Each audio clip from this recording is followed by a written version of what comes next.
anti-theft bag. I think it's a really nice style. It's a nice color. Aside from being slash proof below here and on the straps, then it also has the extra secure circles, locks, things, so that way it's not easy to kind of go into your bag.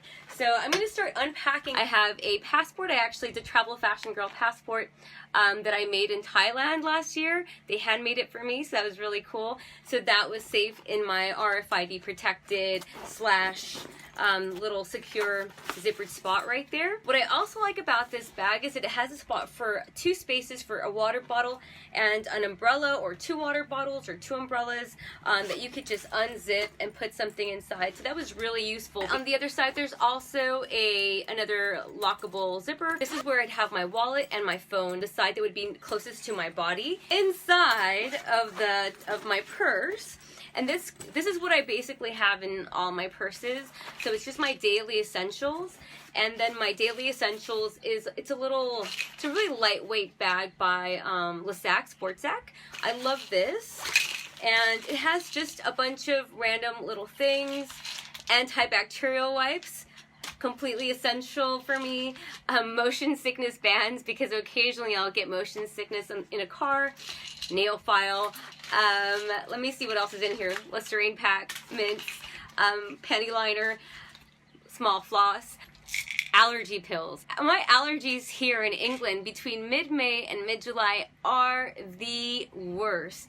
And as soon as I got to Rome, they got even more horrible. I spent my birthday with my nose running like the fountains in Rome.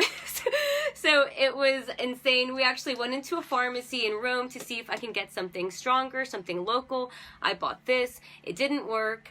So it was quite unpleasant. Nothing really could stop it. I got to the point where I just stopped using it to see if I would feel better, and eventually I did. So I just used the antihistamines for a couple of times, especially in the beginning of the trip. But note that your antihistamines or your allergy pills from home, definitely bring them if you've ever suffered from allergies. This is the worst place that I've ever suffered from allergies ever. So much so that the other thing that was permanently inside my purse was a roll of toilet paper, because I kept on going through the little Kleenex tissue pack so quickly.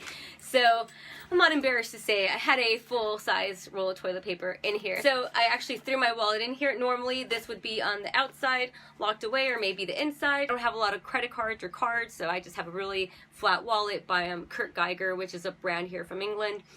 Flat, easy. And then I have my sunglass case, which in my sunglass case, it's just a cheap soft case that I got in Primark here in England as well. Are my polarized sunglasses, because I do spend a lot of time on boats, so polarization is really important to me to protect my eyes in the sun. And also my my seeing glasses, because I'm actually nearsighted and I had LASIK 10 years ago or something, and now my eyes are starting to go again. This is actually where I kept my wallet, on the interior pocket of the thing normally. The other thing that was in here was also my Anatomy Kenya jacket.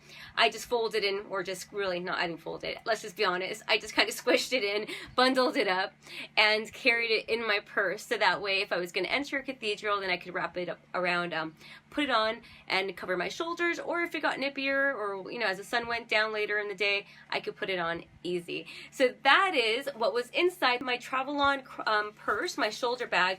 This is actually one of the best-selling bags. The readers absolutely love them. And the reason why I got this bag, because you guys recommended it so much, so I had to check it out. So that's the stuff that I carried in my purse. I will see you soon, and thank you again for tuning in.